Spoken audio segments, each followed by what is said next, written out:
He wasn't supposed to make it through the night, not with 20 doctors standing around a bed that had already begun to feel like a goodbye, not with machines breathing in place of lungs and silence filling the spaces where certainty should have been. And yet somewhere beyond the glass doors, a dog refused to lie down. The room smells faintly of antiseptic and something colder, something like metal left out in winter rain, and the fluorescent lights hum with a tired persistence that mirrors the slow, uneven rhythm on the heart monitor beside Daniel Whitmore, a Royal Marines officer whose body now lies still beneath hospital sheets that are too clean for a man who has lived through dust, fire, and long nights under foreign skies, his skin pale against the white, his right arm resting at an angle that reveals the faded outline of a German shepherd inked into his flesh, the lines softened by time, but unmistakable. A mark of loyalty carved long before this room, long before this moment, long before anyone here began whispering about the word they have not yet said aloud. We're running out of options. One voice murmurs, low and careful, as if volume alone might tip the balance, as if speaking too loudly could somehow push him further away, and another voice answers with the quiet certainty of resignation. We've tested everything. And that is the truth that hangs heavier than any machine in the room. Because everything, in this place, is supposed to be enough. Every scan, every reading, every chart filled with numbers that now mean less than the silence between them. And yet Daniel's condition remains a question no one can answer, his body slipping, not dramatically, not violently, but quietly, like a tide withdrawing in the dark where no one is watching. Outside, beyond the thick glass and the closed doors, Rex sits on the cold hospital floor, his posture rigid, ears alert, eyes fixed on something no one else can see. A German shepherd trained for precision, for obedience, for reading the smallest signals in chaos, and now faced with a stillness that makes no sense to him, a stillness that does not match the man he knows, because Daniel Whitmore is not a man who fades, not a man who lies still without reason, not a man who would leave without a fight. And Rex knows this in the way animals know things without needing proof, without needing charts or confirmation or the quiet agreement of 20 professionals standing helplessly around a bed. A nurse passes by and glances at him briefly, offering a soft, sympathetic smile that doesn't reach her eyes, because in her mind, this is already over. This is a ritual now, not a rescue. And yet Rex does not move, does not lower his head, does not accept the unspoken conclusion that has settled into the walls like dust. Instead, he leans forward slightly, nose lifting, catching something faint beneath the sterile air, something that doesn't belong, something that doesn't fit, and his body tenses in response, a subtle shift, barely noticeable to anyone not looking directly at him, but loaded with intention. Inside, the machines continue their quiet work, each beep a fragile promise that could stop at any moment. And Daniel's chest rises and falls with mechanical assistance, a rhythm imposed rather than chosen, while his face remains calm, almost too calm, as if he has stepped somewhere beyond discomfort, beyond pain, into a place where the body no longer argues, where it simply waits. Time of death, pending, someone says under their breath, not as a declaration but as a preparation, a way of bracing for the inevitable. And the words linger in the air, unfinished, because no one has yet had the courage to complete them. Beyond the door, Rex stands now, his claws clicking softly against the polished floor, his gaze unwavering, fixed not on the people moving past him, not on the noise of the hospital, but on the room itself, as if something inside is calling to him in a language no one else can hear. And for a moment, just a moment, it feels as though the entire building pauses, as though the hum of the lights, the distant footsteps, the quiet conversations all pull back to make space for something else, something smaller, quieter, but infinitely more certain, because sometimes the difference between life and death is not found in the noise of expertise or the weight of numbers. Sometimes it waits in the stillness, in the overlooked detail, in the place no one thinks to look. And as Rex takes a single step closer to the door, the faintest reflection of Daniel's unmoving hand catches in the glass, the ink of the dog on his arm barely visible beneath the hospital light, a mark of loyalty that has outlived every battlefield, every mission, every narrow escape, and now rests there, silent, unnoticed. As 20 doctors search everywhere except the one place that might still matter, and outside. The dog who once followed every command now stands on the edge of disobedience. Because something is wrong, something is missing, and whatever at the corridor does not change, but something in it tightens, as if the air itself has begun to listen, and inside the room the quiet becomes heavier, pressing down on every surface, every breath, every thought that no one dares to say aloud. While Daniel Whitmore remains suspended between something that looks like sleep and something that feels like departure, his chest rising with the measured rhythm of the ventilator, his skin cool beneath the sterile glow, and the faint line of that old tattoo on his right arm catching the light again, unnoticed, unimportant, just another detail in a room full of details that have already been dismissed. Neurological response is still minimal. A doctor says, voice calm but hollow. The kind of calm that comes from repetition rather than confidence, and another replies with a slow nod, eyes fixed on a monitor that offers numbers but no answers, because everything that should explain this does not. Every scan, every chart, every test returning with the same quiet refusal to reveal what is wrong, and that absence of explanation begins to feel more dangerous than any diagnosis could have been. Beyond the glass, Rex shifts his weight again.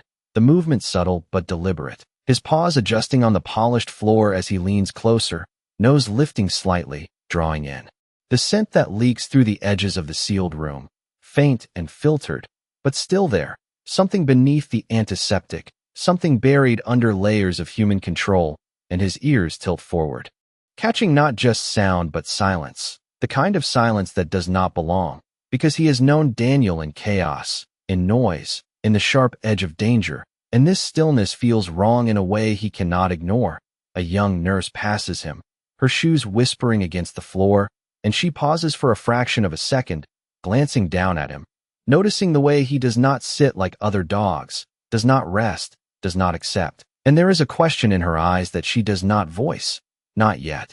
Because this is a hospital and questions are supposed to follow procedure, not instinct, and instinct has no place in rooms like these. Or at least that is what they tell themselves. Inside, one of the doctors exhales slowly and steps back from the bed, rubbing his temple as if trying to force clarity through fatigue. We have ruled out infection, trauma, neurological collapse, he says, listing them like items on a checklist that should have led somewhere by now. And yet the list only grows longer while the answers remain out of reach. And another doctor, older, more reserved, studies Daniel for a moment longer before speaking quietly.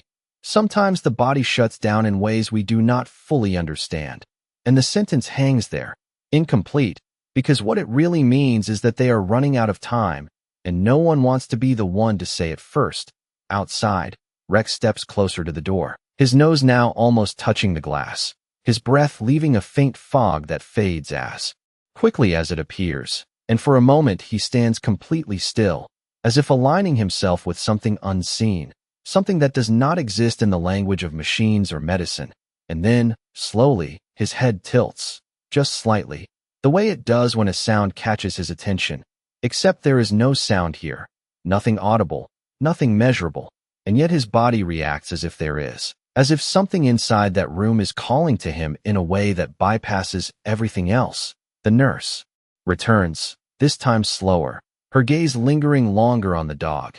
Noticing the tension in his stance, the unwavering focus, and something about it unsettles her, not in a frightening way, but in a way that suggests she might be missing something, something small, something easy to overlook, and she glances through the glass into the room, her eyes following the line of Rex's gaze without fully realizing it, tracing it past the bed, past the monitors, until it settles, almost accidentally, on Daniel's right arm. Inside, the conversation continues, quieter now, more fragmented, as if each word carries weight that no one wants to hold. And one of the doctors checks the time, a simple gesture that feels heavier than it should, because time here is no longer neutral. It is moving in one direction only, and everyone knows it. Rex lets out a low, almost inaudible sound, not a bark, not a whine, but something in between, something restrained, and his paw lifts slightly from the floor before settling back down, as if he is holding himself back from doing something he cannot quite explain. And the nurse notices that too, the hesitation, the intent, and now the question in her mind grows louder. Pressing against the boundaries of what she has been trained to trust, she steps closer to the glass, her reflection merging with the room beyond, and she studies Daniel more carefully, not as a case, not as a chart, but as a person. And for the first time since her shift began, she allows herself to look without expectation, without assumption, just observation.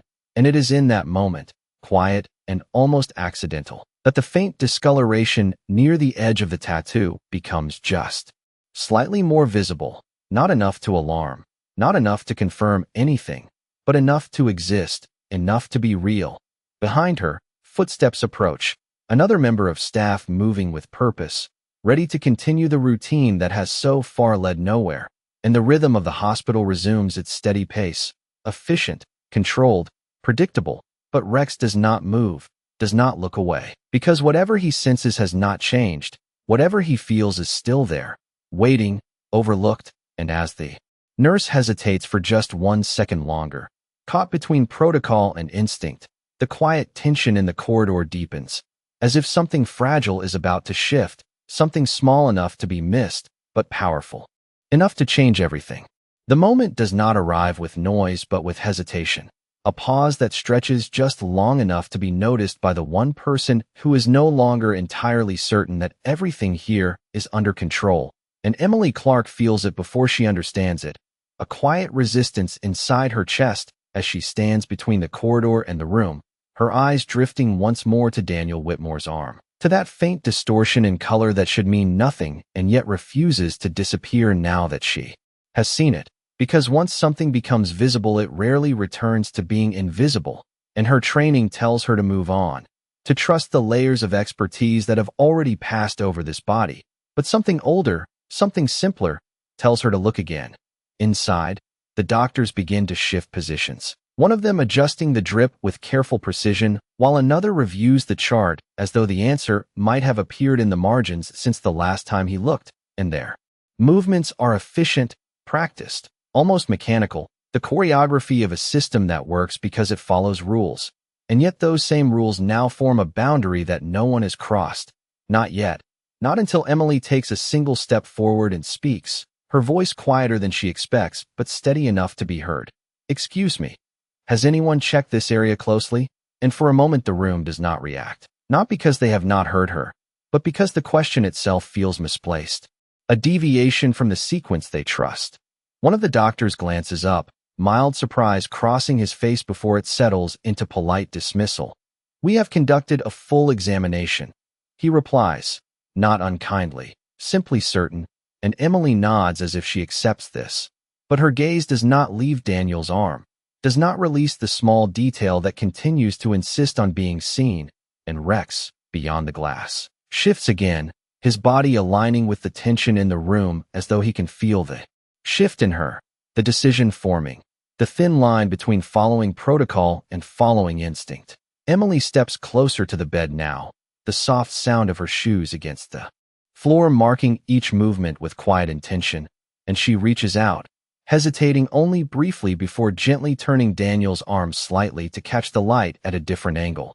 And there it is again, that subtle change, a faint swelling, a slight darkening near the edge of the tattoo.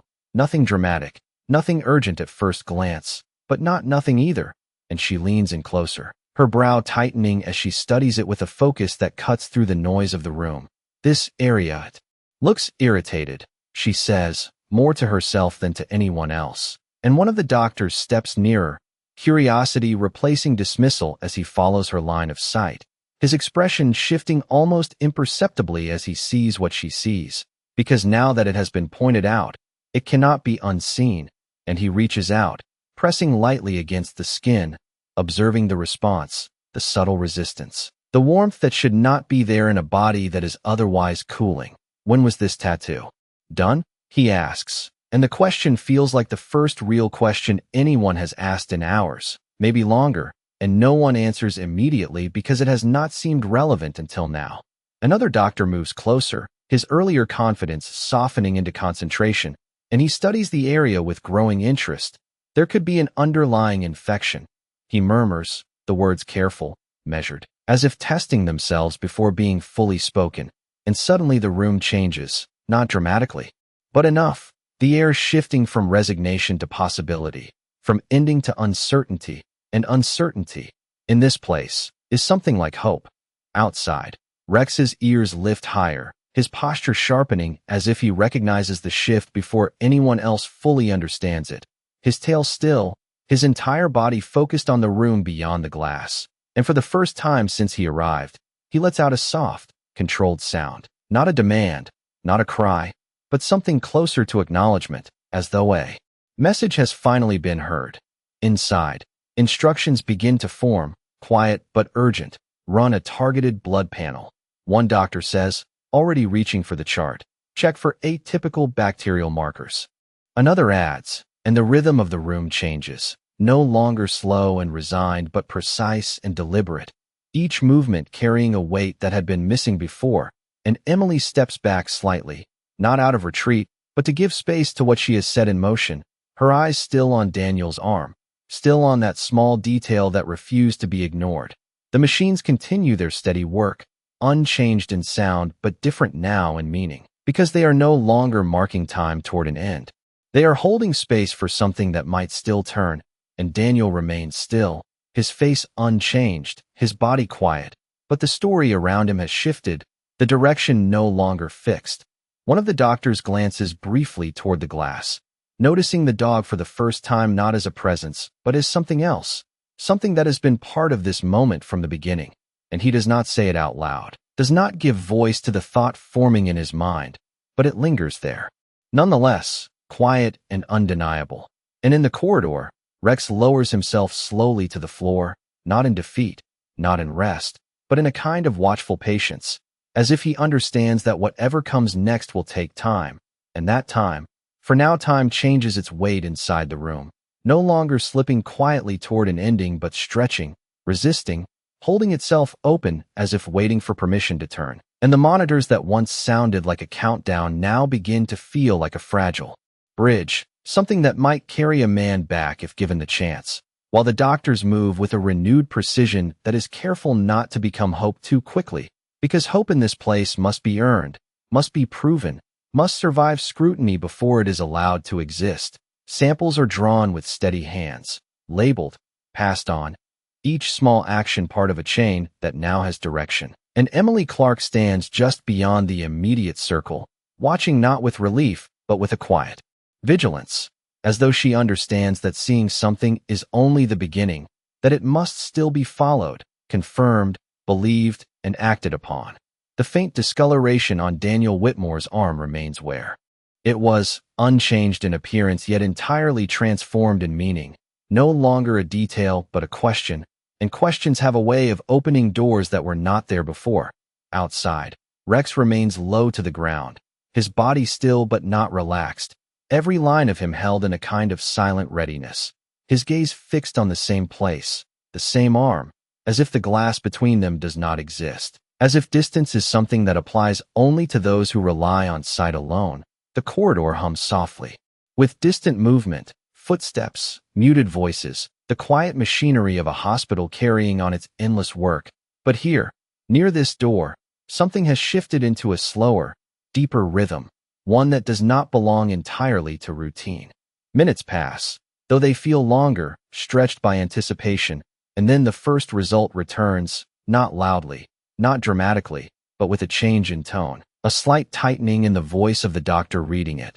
There are elevated markers, he says, eyes narrowing as he scans the data again, confirming what he sees, and another doctor steps closer, reading over his shoulder, the silence between them filled with a growing recognition that this is not a coincidence, not an anomaly to be dismissed, but a path that has been waiting to be followed. Run a deeper analysis. Comes the reply, calm but urgent now. And the words carry weight, because they acknowledge what was missed, what lay hidden beneath assumptions and standard procedures, and as more data begins to form, the outline of something clearer emerges, not fully understood yet, but real enough to act upon. Inside Daniel's body, unseen by all but suggested by the numbers, something foreign has been working quietly, slowly, slipping past detection, spreading in a way that does not announce itself. And it is this quietness that made it dangerous, that allowed it to exist beneath the threshold of suspicion. And now, finally, it has been named, not fully, but enough. This could explain the neurological suppression, one doctor says, his voice no longer uncertain, but measured with purpose, and another nods, already considering the next step. If it is what we think it is, we still have a window, and that word, window, lands differently in the room, because it implies possibility, time, a chance that had not existed moments before. Emily exhales slowly, not realizing she has been holding her breath, her eyes flicking once more to the arm, to the tattoo that now feels less like ink and more like a message that had waited to be read. And she thinks, briefly, of the dog outside, of the way he had refused to look anywhere else. And she does not say it, does not need to, because the truth of it exists without explanation. The plan begins to form with quiet urgency, not rushed, not chaotic, but precise. Each instruction given with clarity, each movement aligned with a purpose that has finally taken shape. And as preparations begin, the room shifts fully from observation to action, from watching to intervening. Outside, the door opens briefly as a nurse passes through, and for a moment the barrier between Rex and Daniel thins, just enough for scent to escape more clearly. Just enough for confirmation to reach the dog who has been waiting, and Rex rises slowly, his body unfolding from stillness into motion, stepping closer to the threshold but not crossing it, because he does not need to, he already knows. His ears remain forward, his eyes steady, and there is no excitement in him, no sudden burst of energy, only a quiet certainty, the kind that comes when something out of place begins to return to where it belongs. Inside, Daniel remains unmoving, his face unchanged, his body still dependent on the machines that hold him in this fragile space. But around him everything is different now, the air charged with intention, the silence no longer empty, but filled with focus. And somewhere beneath the surface, beneath the stillness that defines him in this moment, something has begun to resist, to push back against whatever has been pulling him away. The doctors do not see that part, not directly, but they feel it in the shift of the room, in the way uncertainty has given way to direction. And as the final preparations are made, as the plan becomes action, as time once again begins to move forward instead of closing in, there is a quiet understanding that settles over those present, unspoken but shared, that this moment, this fragile turning point, did not begin with them, did not come from the machines or the charts or the long list of tests, but from something smaller, something overlooked, something that waited patiently until someone, or something, refused to look away. The preparation does not feel like urgency in the way people expect. There is no rush of panic, no raised voices, only a tightening of focus that draws every movement into a single quiet purpose. And the room becomes smaller in that sense, not in space but in attention, as if everything that does not matter has been gently pushed aside, leaving only Daniel Whitmore, the faint discoloration on his arm, and the narrow window that has been offered back to him. Instruments are arranged with care, not haste, hands moving with the kind of precision that comes from years of repetition. Yet beneath that discipline there is something else now, something more fragile, the awareness that this moment exists because something almost invisible was finally seen, and that awareness carries a weight that no one speaks aloud. Emily stands near the foot of the bed, her posture still, her eyes following the sequence of actions as if committing them to memory, not because she needs to, but because this is the point where observation becomes consequence, where a small decision begins to shape a life again. And she feels it in the quiet rhythm of her breathing, in the way the room seems to hold itself steady. Outside, Rex remains by the door, but he is no longer completely still, his head turning slightly as staff move past, his ears adjusting to each sound, not distracted, only aware, as if he is tracking the movement of something unfolding beyond his sight. And when the door opens again, briefly, to allow another member of staff through, he steps closer without hesitation, his nose lifting, drawing in the sharper scent that now escapes the room. And there is recognition in that breath, a confirmation that what he sensed before has not only been acknowledged, but is being confronted. Inside, the doctors begin the intervention with a calm that borders on reverence. not for the procedure itself, but for the possibility it represents, and each step is deliberate, measured, guided not by urgency alone, but by precision, because this is not a battle of force, it is a correction, a quiet undoing of something that should never have taken hold, and the monitors continue their steady sound, unchanged in tone, but altered in meaning, no longer marking decline, but holding a line, giving time the chance to work alongside them. One of the doctors glances again at the data as it updates, subtle shifts appearing, not dramatic, not immediate, but present, and he nods once. A small gesture that carries more weight than any spoken reassurance, because it confirms that the path they are following is not imagined, that the direction is real. Emily notices the change not in the numbers, which remain abstract to her in this moment, but in the posture of the people around her, in the way tension shifts from uncertainty to concentration, and she allows herself a quiet exhale, not relief, not yet, but something close to it, a recognition that the story has not ended where it was expected to. Outside, Rex lowers himself again, but this time it is different, not the rigid stillness of waiting, but a controlled rest, his body aligned with the floor, his head still raised, eyes fixed, as if he understands that whatever comes next will not be immediate, that patience is now required. And patience is something he has learned in places far less forgiving than this.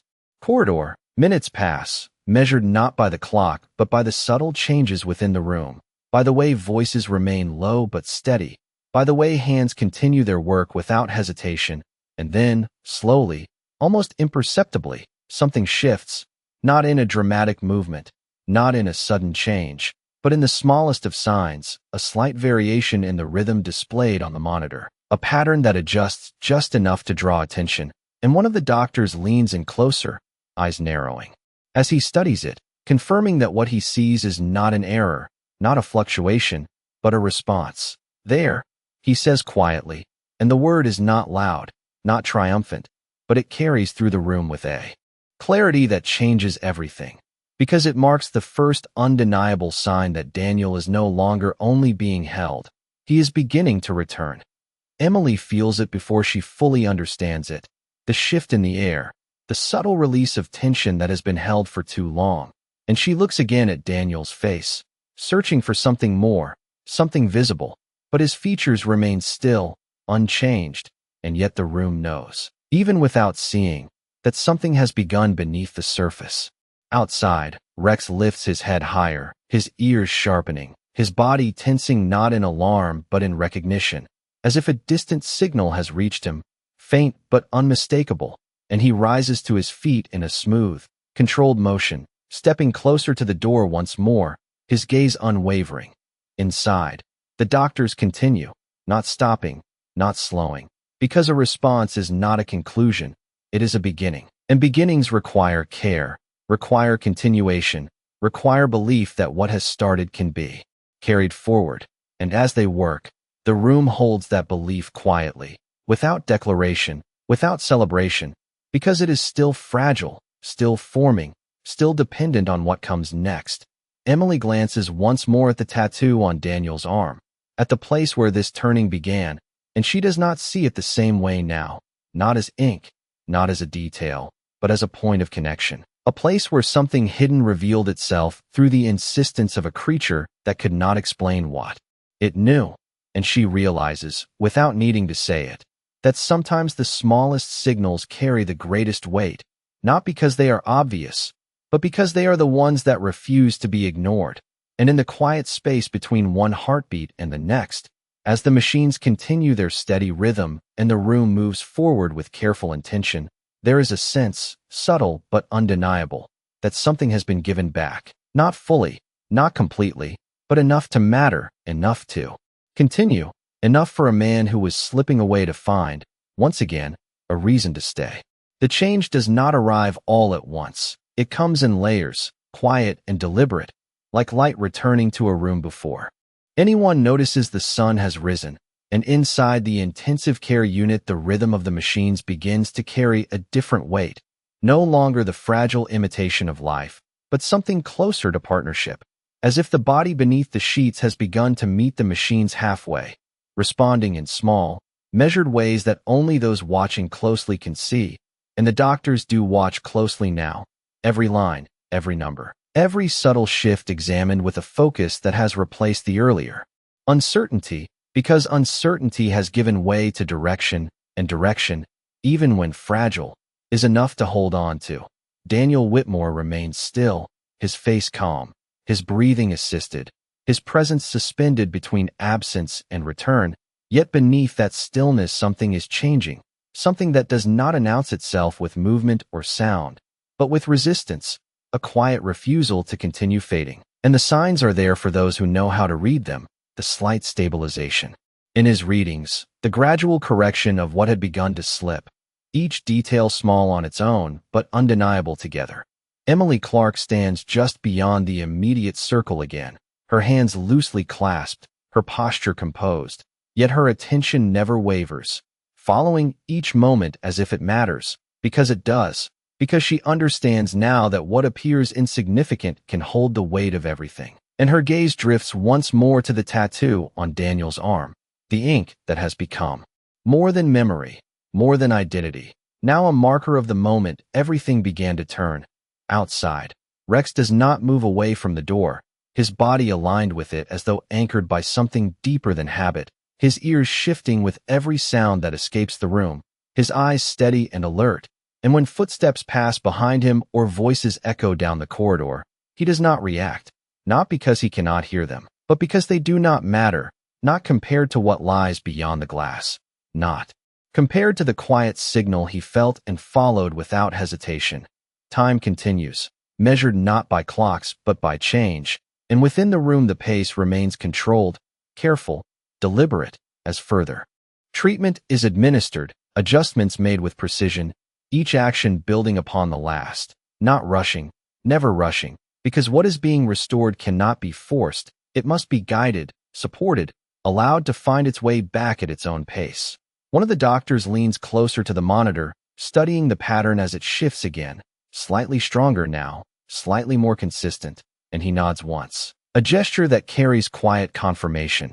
He is responding, he says, and though the words are simple, they settle into the room with a depth that no one interrupts, because they mark a threshold that has been crossed, a line that has been stepped back from. Emily exhales slowly, feeling the tension in her chest ease just enough to allow breath to return fully, and she glances toward the door, toward the place where Rex waits, and for a moment she wonders if he knows, if he can feel what has changed inside, and as if in answer, the dog lifts his head slightly, his posture sharpening, his body attuned to something that does not require explanation, something that exists beyond the boundaries of human understanding. Inside, Daniel's hand remains still against the sheet, fingers relaxed, unmoving, yet the stillness feels different now, no longer empty, but holding something beneath it, something waiting, and the doctors continue their work without pause, because a response is not a conclusion, it is an invitation, a chance that must be followed carefully, protected, given space to grow. The air in the room feels warmer somehow, though nothing has changed in temperature, and the light remains the same, pale and constant. Yet the atmosphere carries a different quality, something softer, something that does not belong to machines or medicine, but to the quiet presence of possibility. Outside, Rex shifts his weight once more, stepping closer to the glass, his nose almost touching it again, his breath leaving a faint mark that fades as quickly as it appears, and he watches, unwavering, patient, as if he has always known that this moment would come, not because he understands the process, but because he trusts the bond that has carried him and the man inside through places far more uncertain than this. Minutes pass, then more, and the pattern continues, small improvements, subtle changes, each one building upon the last. And though no one speaks of certainty, no one declares victory, the room no longer feels like a place where endings are prepared, but one where something is being rebuilt, quietly, carefully, with respect for how close it came to being lost. Emily steps slightly closer again, her gaze softening as she looks at Daniel, no longer as a patient, defined by charts and results, but as a man returning from somewhere distant, guided not only by skill and knowledge, but by something that cannot be measured, something that revealed itself through a dog who refused to look away. And in that quiet space, where machines hum and footsteps fade and voices remain low, there is a sense that what is happening here is not dramatic, not loud, not something that demands attention, but something far more powerful, something that unfolds in silence, where the smallest act of attention becomes the turning point, and where a life, once slipping beyond reach, begins, slowly and steadily, to find its way back. There is a moment, subtle and easily missed, when effort begins to give way to response, when what has been done for a body is finally met by what the body chooses to do for itself, and inside the room that moment arrives without announcement, without sound, carried instead in the quiet adjustment of rhythm, in the way the monitor's pattern steadies not because it is held there, but because it is sustained from within, and the doctors notice it not as a miracle, not yet, but as confirmation, that the path they have taken is holding, that the direction has meaning beyond hope. Daniel Whitmore lies as he has lain for hours, unmoving, silent, his face unchanged beneath the soft hospital light. Yet something beneath that stillness continues to gather strength, small, measured, patient, as if returning requires not force but permission, and permission is being granted one breath at a time. Emily Clark stands closer now than before, no longer at the edge of the room, but within it, part of the quiet circle that surrounds the bed, her eyes moving between the monitors and Daniel himself, not searching for a dramatic sign, not expecting a sudden change, but attentive to the smallest details, the kind that once went unnoticed and now feel essential. And she cannot help but glance again at the tattoo on his arm, the place where the first question began, the place that shifted everything. And it no longer looks like a detail at all. It looks like a beginning. Outside, Rex rises slowly, as if responding to something that has no sound, his body aligning with a shift he does not need explained, his paws carrying him closer to the glass once more, his posture alert but calm. And he watches with the same unwavering focus that brought him here. The same quiet insistence that refused to accept what others had already begun to believe. The corridor continues its distant rhythm, footsteps passing, voices low. The ordinary movement of a place that does not stop for any single story. And yet here, in this small space between one door and the next, time feels different, stretched and held in a way that allows something fragile to continue forming. Inside, one of the doctors leans in again, his attention fixed on the subtle interplay between numbers and reality, and he speaks quietly, almost to himself. It is stabilizing further, and the words are not dramatic. They do not rise, they do not call for attention, but they settle into the room with a weight that changes how everything is perceived, because stabilizing is no longer a possibility. It is a process already underway. Another doctor nods, adjusting a setting with careful precision, not to force, but to support what is already happening, and the room moves in quiet agreement, each action aligned with the same purpose, the same understanding that what is unfolding must be guided, not rushed.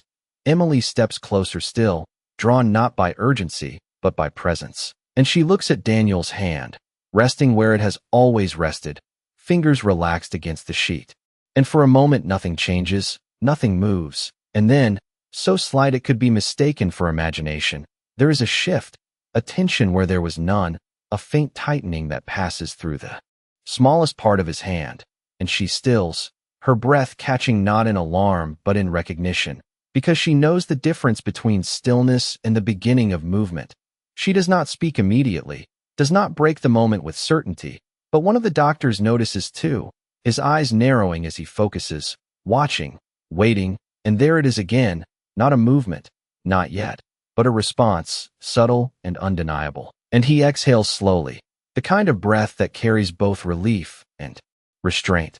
There is motor activity, he says, his voice steady, and the room absorbs it without reaction, without celebration, because they all understand how fragile this is, how easily it could be lost if held too tightly.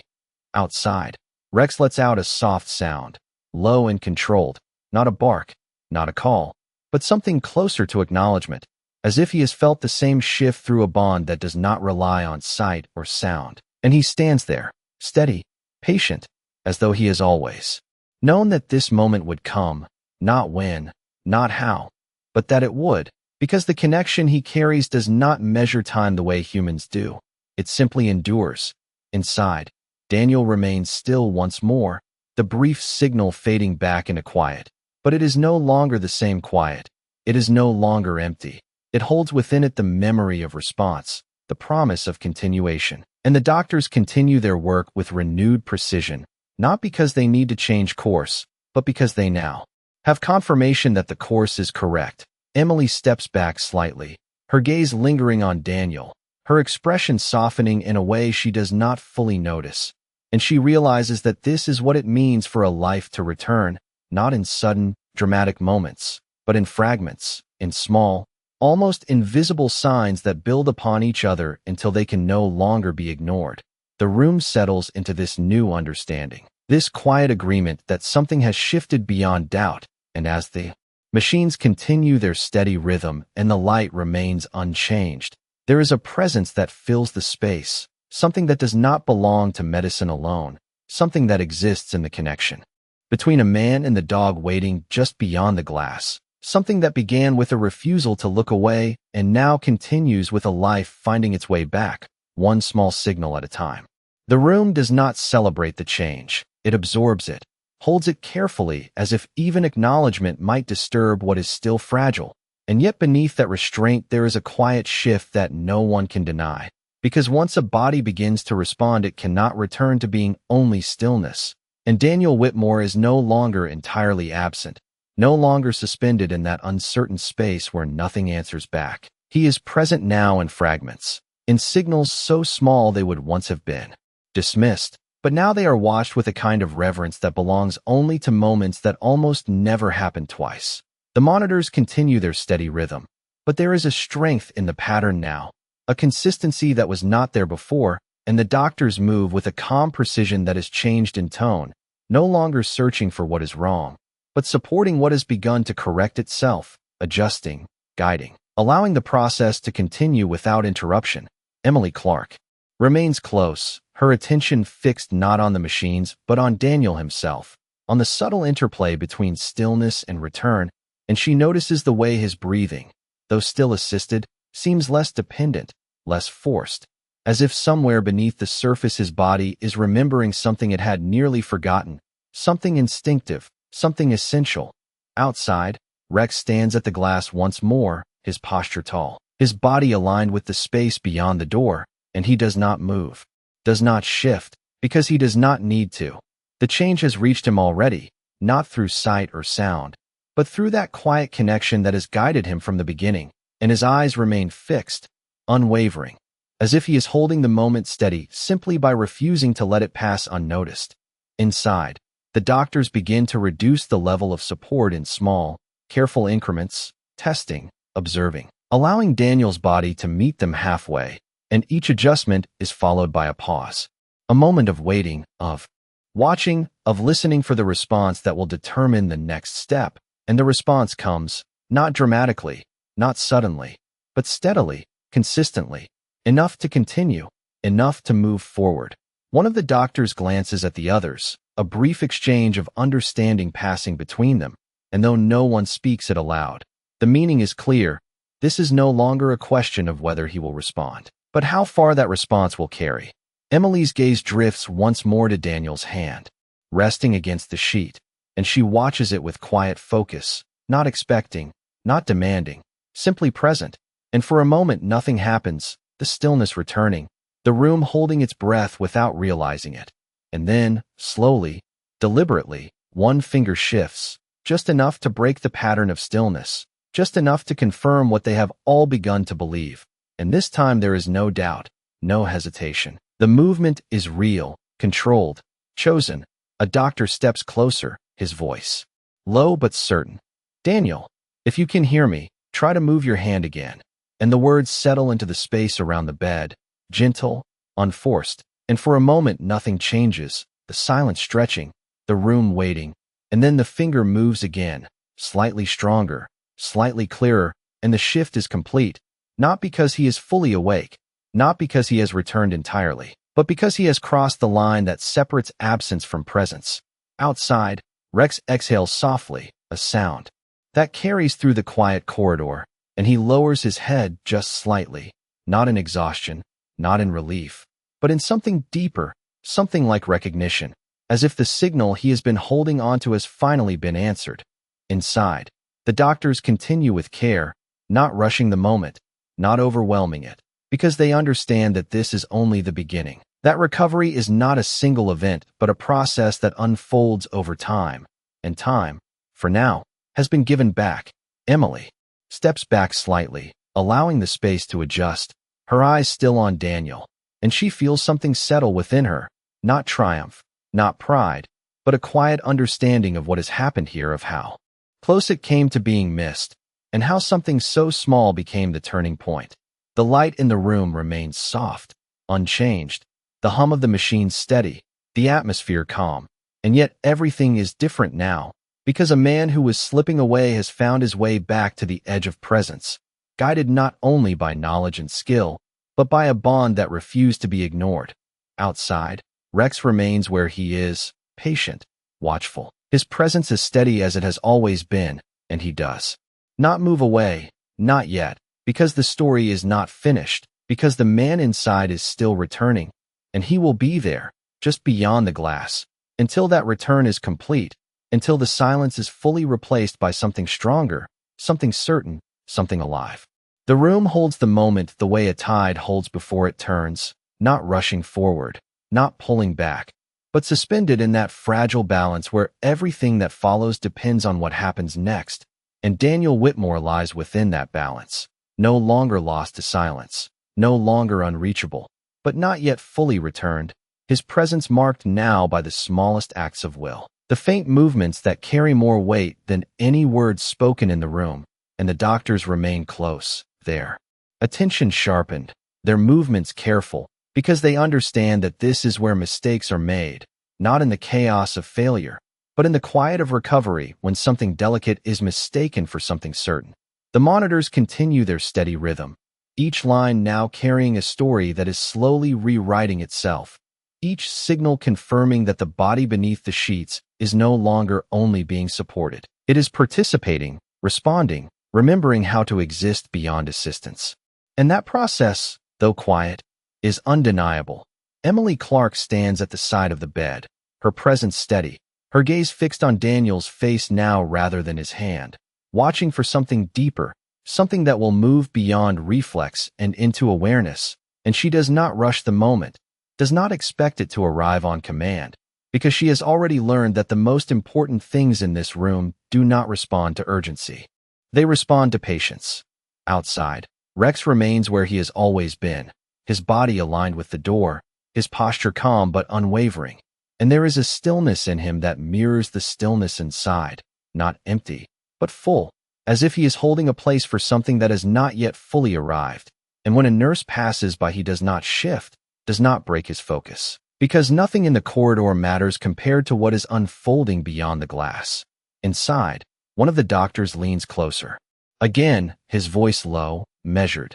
"Daniel, if you can hear me, try to open your eyes." And the words settle into the space gently, without force, without expectation, and for a moment nothing changes, the silence stretching, the room waiting in that same suspended balance. And then, slowly, almost imperceptibly, there is a shift, not in movement, not yet, but in tension, a subtle change around Daniel's eyes, the faintest tightening, as if something beneath the surface has heard, has registered, has begun to respond. Emily's breath catches, not sharply, but in a controlled pause, her focus narrowing as she watches, and the doctor remains still, giving space, allowing the moment to unfold without interruption, and then it happens, small, fragile, but real. Daniel's eyelids flicker, once, then again, not opening fully, not yet, but moving with intent, and the room changes in that instant, not with sound, not with celebration, but with a quiet recognition that something has crossed. Another threshold, something that cannot be undone.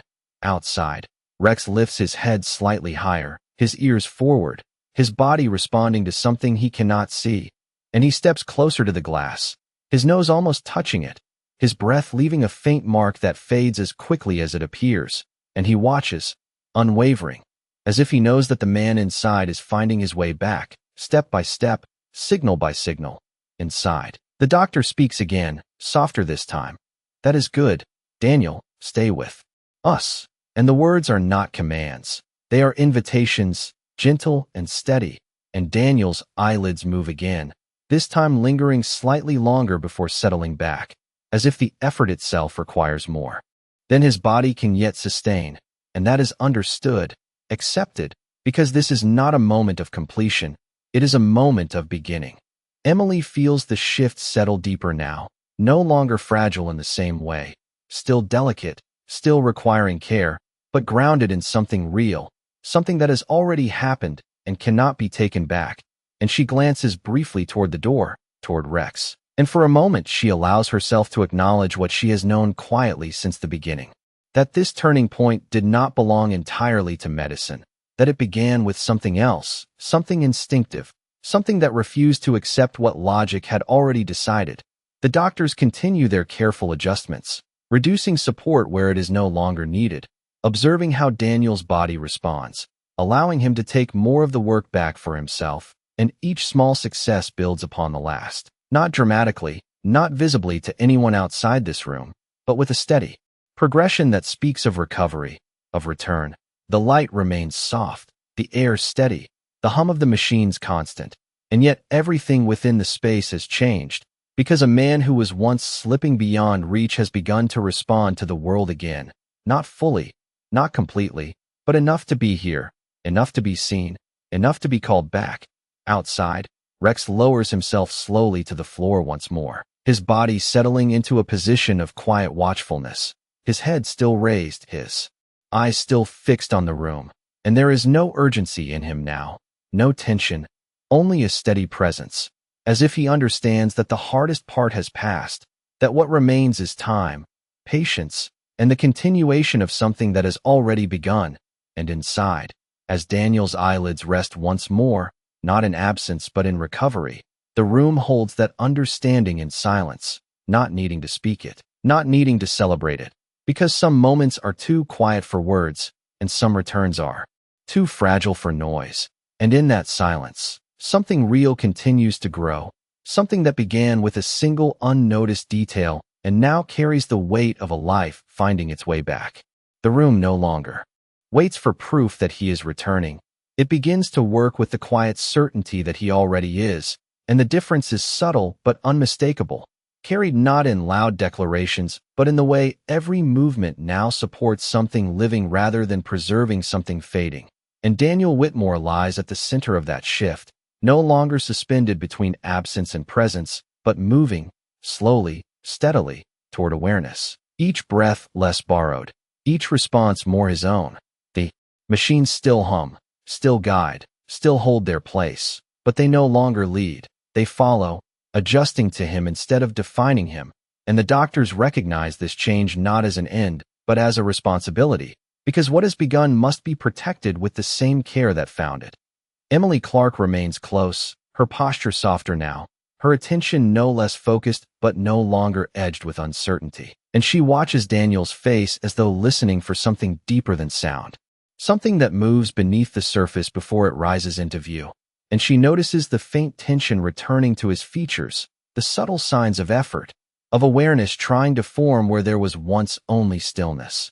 Outside, Rex remains where he has chosen to stay, his body resting but alert, his head lifted just enough to hold the line of sight to the room. And there is a quiet patience in him now that does not ask for change, does not demand it, because he has already felt the shift, already recognized the return, and for him that is enough. The rest is simply time. Inside, one of the doctors leans in again, his voice calm, steady. Daniel, if you can hear me, try to open your eyes again. And the words settle gently, not as a command, but as an invitation repeated, a path offered once more. And for a moment nothing changes, the stillness returning as it has before. But this time it does not feel the same. It feels active, as if something is gathering strength beneath it, preparing. And then the movement comes, slower, heavier, but clearer, Daniel's eyelids lifting just enough to break the line of rest, not fully open, not focused, but undeniably awake, and the room absorbs the moment.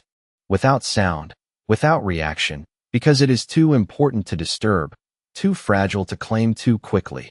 Emily feels the shift settle deep within her chest, not a surge, not a release, but a grounding, a confirmation that what they have been working toward has crossed into something real, something visible, and she watches as Daniel's eyes flicker again, trying to hold the light, trying to understand it, and though they do not yet focus, do not yet recognize, they are no longer closed, no, longer turned away from the world. Outside, Rex rises once more, his body responding to something that does not need explanation, and he steps closer to the glass, his breath marking it again for a brief moment, and his ears remain forward, his gaze steady, as if he is meeting Daniel at the edge of this return, holding that space until it becomes complete. Inside, the doctors continue with quiet precision, adjusting support further, testing gently, allowing Daniel to carry more of the effort. And each response, each small success, builds upon the last, not dramatically, not with urgency, but with a steady progression that cannot be mistaken for chance. One of the doctors speaks again, softer now, "Stay with us, Daniel." And the words do not fill the room. They settle into it, becoming part of the atmosphere, part of the process, and Daniel's eyes shift slightly, not focused, not fully aware, but responding, following something. And that movement, however small, carries a weight that no measurement can fully capture. Emily glances briefly toward the tattoo on his arm once more, the place where everything began to change, and it no longer feels like coincidence. It feels like a point of connection, a reminder that what is seen is not always what matters most, and that what matters most often begins in silence, in persistence, in the refusal to ignore what is not fit. Outside, Rex lowers himself again, his body settling into a calm that reflects the room beyond the glass. No longer tense, no longer waiting for a signal, but simply present, because the signal has already come and gone, and what remains is the continuation of something that has already begun.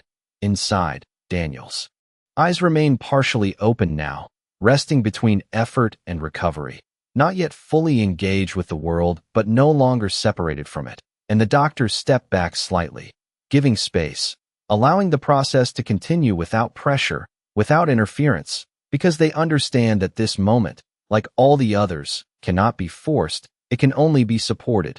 The light in the room remains soft, the air steady, the quiet hum of the machines constant, and yet everything has changed.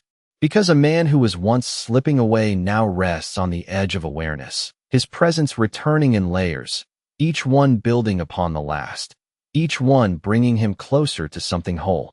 And in that quiet space, where no one raises their voice and no one claims victory, there is a shared understanding that this return did not belong to one moment, one decision, or one person alone, but to a series of small, persistent truths, each one leading to the next, until the line between loss and life shifted just enough to let him come back. What returns first is not strength, not clarity, but awareness, fragile and uncertain, like someone stepping into a room they do not fully recognize, and Daniel Whitmore rests in that threshold now, his eyes partially open, unfocused but no longer distant, moving slowly as though the world itself has weight he must learn again, and inside the room no one rushes to meet him there, no one overwhelms the moment, because they understand that this kind of return cannot be forced, it must be allowed to unfold at its own pace. The light above him remains soft, steady, unchanged, yet to him it is something new, something unfamiliar after the long absence, and his eyelids shift slightly as if adjusting, as if learning how to hold the brightness without retreating, and the machines beside him continue their quiet rhythm, no longer defining him, only supporting what is already his. Emily Clark stands just to the side, her presence calm, her attention gentle, watching not for dramatic change, but for continuity, for the way one moment leads into the next, and she sees it in the small adjustments of his gaze, the way his eyes attempt to settle, to find a point, to understand where he is. And though there is no recognition yet, no clarity, there is effort, and effort is enough. One of the doctors steps closer, careful not to intrude, his voice low and steady. "Daniel, you are in hospital, you are safe." And the words are simple, grounded, offered not as information alone but as reassurance, a foundation for something that must be rebuilt, and Daniel's eyes shift again, slower this time, as if the sound has reached him, as if the meaning is beginning to form somewhere beyond the surface. Outside, Rex remains at the glass, unmoving except for the slight rise and fall of his breath, his eyes fixed on the figure within the room, and there is a stillness in him that feels intentional, as if he understands that this moment is not about action, not about intervention, but about presence, about being there when the connection is found again. Inside, Daniel's hand moves once more, not as a reflex, not as a fleeting signal, but with intention, his fingers tightening slightly against the sheet, holding, releasing, and Emily notices the change immediately, the difference in quality, the shift from reaction to control, and she steps a fraction closer, her voice soft, almost a whisper. "That is good, Daniel, keep going." And the encouragement is not loud, not urgent, but steady, something to hold on to as he continues to find his way. The doctors exchange brief glances, not of surprise, but of confirmation, because this is what they have been guiding toward, this slow return of control, this quiet rebuilding of connection between mind and body, and they adjust their approach accordingly, reducing support where it is no longer needed, allowing Daniel to carry more of the process himself. Outside, Rex shifts slightly, lowering his head for a moment before lifting it again, his ears forward, his body aligned with the subtle changes he cannot see but clearly senses, and there is a quiet patience in him that mirrors the room beyond the glass. No urgency, no demand, only presence. Inside, Daniel's eyes begin to settle more, the unfocused movement slowing, attempting to fix on shapes, on light, on something that makes sense, and for a brief moment they land on the figure nearest to him. Emily, not with recognition, not yet, but with awareness, and that awareness holds for a second longer than before drifting again, and Emily does not move, does not react. She simply remains where she is, allowing the moment to exist without pressure. The doctor speaks again, softer still. "You have been very ill, but you are getting better." And the words are chosen carefully, not to overwhelm, not to confuse, but to anchor. And Daniel's breathing shifts slightly, a small change, but noticeable, as if the meaning is beginning to reach him, as if something inside is responding not just physically, but cognitively. The room remains quiet, focused, every movement measured, every word deliberate, and time continues to stretch in that gentle way, allowing each small success to build upon the last. And as minutes pass, Daniel's responses grow slightly more consistent, his hand moving again when prompted, his eyes holding their position just a little longer. And though there is still a distance between him and full awareness, that distance is no longer vast, no longer unreachable. Outside, Rex remains where he is, his presence unchanged, his gaze unwavering, and there is a sense that he is waiting not for movement, not for proof, but for something deeper, something that cannot be measured by machines or seen in charts, something that belongs only to the bond he shares with the man inside. Inside, Daniel's eyes drift once more, slower now, more deliberate, and for a fleeting moment they move toward the glass, toward the faint outline beyond it, not focusing, not recognizing, but drawn, and though no one speaks of it, though no one points it out, the moment exists, quiet and real, a thread connecting the two spaces, the room and the corridor, the man and the dog. Emily sees it, or perhaps feels it, and she does not interrupt, does not redirect. She simply allows it to pass, because some connections do not need to be explained. They only need to be given space. And as Daniel's eyes settle once more, resting but not closing, holding the light instead of turning away from it, the room accepts this new state, this fragile awareness that has replaced absence. And in that quiet acceptance, something deeper begins to form, not yet recognition, not yet memory, but the foundation upon which both will return, one moment, one breath, one quiet signal at a time. What returns next is not memory, not yet, but direction, the subtle shift from wandering awareness to something that begins to choose where it rests. And Daniel Whitmore lies within that change, his eyes no longer drifting without anchor but pausing, holding, attempting to understand the shapes that surround him, the soft light above, the quiet figures near him, the steady presence that has not left his side. And though nothing is clear, though nothing is fully formed, there is intent now, and intent carries weight. The room remains still in its discipline, no one rushing forward to meet this moment, no one overwhelming it with sound or movement, because they understand that this stage is fragile in a different way, not at risk of being lost entirely, but at risk of being fractured if pushed too quickly. And so they wait, they watch, they allow Daniel to come forward at his own pace. Emily Clark stands where she has been, her presence calm, her gaze steady, and she sees the difference in his eyes, the way they linger now, the way they search not randomly but with purpose, and she speaks softly. "Daniel, you are safe. You are in hospital." Her voice gentle, grounded, offering the same simple truth as before, and this time something changes, not dramatically, not visibly to anyone else, but in the way Daniel's gaze holds just a fraction longer, as if the words are beginning to reach somewhere deeper, somewhere that recognizes safety even if it cannot yet name it. Outside, Rex remains by the glass, his body quiet, his breathing steady, and there is something in the stillness of him that feels like understanding, as if he senses that the distance between them is no longer as wide, that something within the man he knows is moving closer to the surface, and he does not move, does not shift, because presence is enough. It has always been enough. Inside, Daniel's hand moves again, not with uncertainty, but with a small, controlled effort, his fingers curling slightly against the sheet and holding there for a moment before releasing. And one of the doctors nods quietly, observing the progression. "Good. That is consistent," he says, not loudly, not as praise, but as confirmation, and the room absorbs it in the same quiet way it has absorbed every other step forward, because each one matters, each one builds. Emily takes a small step closer, not intruding, only aligning herself with his line of sight, and for a brief moment, Daniel's eyes find her again, not fully, not with recognition, but with a steadiness that was not there before, and she holds that moment without speaking, without breaking it, because some connections form best in silence. The doctor speaks again, carefully. "Daniel, can you hear me?"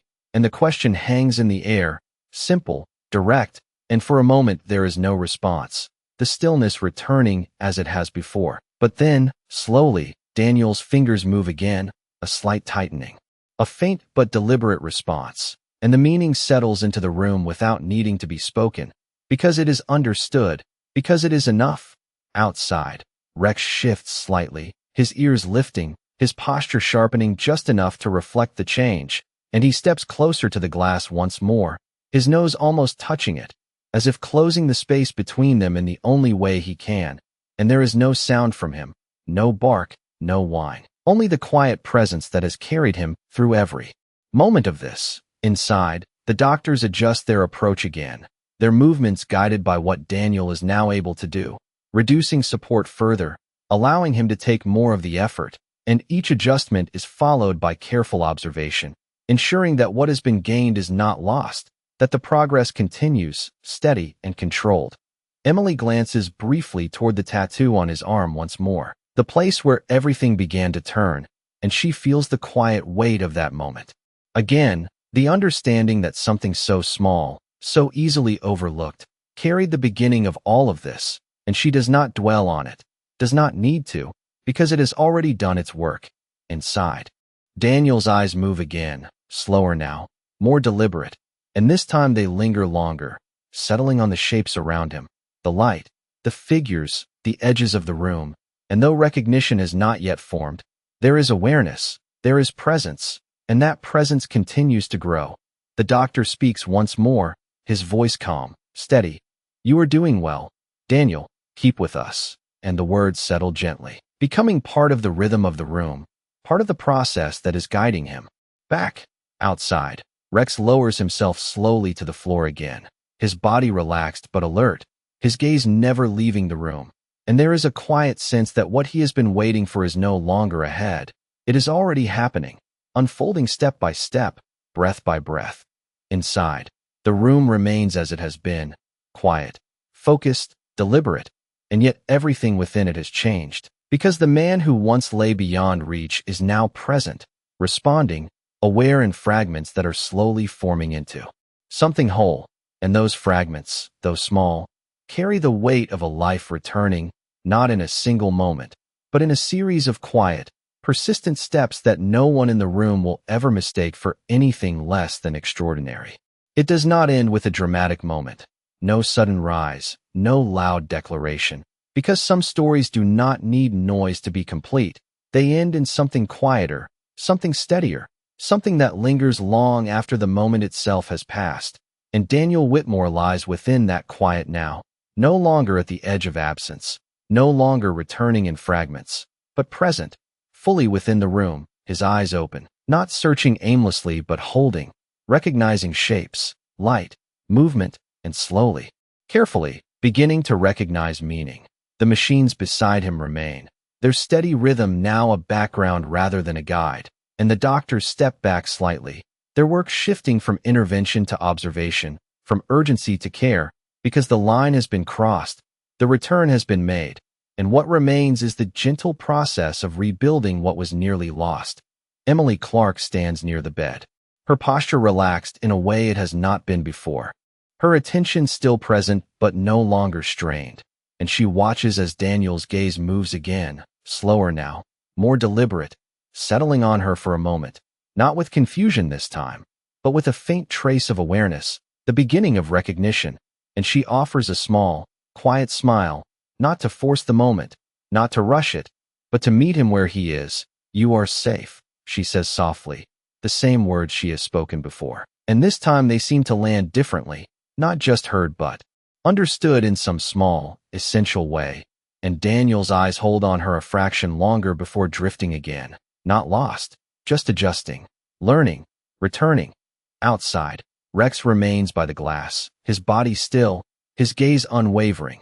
And though he cannot see clearly what has changed within the room, he knows, in the way he has always known, that the distance between them has closed, that the man he has been waiting for is no longer somewhere beyond reach, but here, present, alive, and his posture softens just slightly, the tension that once held him easing into something calmer, something complete. The door opens quietly, and for the first time, no one stops him, no one holds him back, because there is no longer a need, and Rex steps forward, slow, deliberate, his paws silent against the floor, his eyes never leaving Daniel, and the room does not interrupt this, does not question it. Because some moments do not belong to protocol, they belong to something else entirely. He reaches the side of the bed and pauses, not jumping, not rushing, simply standing there, close enough now to see clearly, to confirm what he already knows. And Daniel's eyes shift once more, drawn by movement, by presence. And this time they settle, not briefly, not uncertainly, but with a steadiness that has not been there before. And though his expression is still soft with recovery, still marked by the distance he has traveled, there is something in his gaze that recognizes, not fully, not in words, but in feeling. Rex does not bark, does not make a sound. He simply lowers his head slightly, his ears forward, his body calm, and stands there, present, as he has been from the beginning. And Daniel's hand moves again, slowly, deliberately, lifting just enough to close the small distance between them, his fingers brushing against the fur that has been waiting, and the contact is light, fragile, but real. No one speaks, no one moves, because the moment does not need anything added to it. It exists fully on its own, complete in its quietness, and in that touch something settles, something that cannot be measured or explained, something that belongs only to them. The room remains still, the light soft, the machine steady, and outside the world continues as it always does, unaware of the small miracle that has unfolded here, unaware that a life once slipping away has been returned not by force, not by certainty, but by a series of quiet truths, each one leading to the next.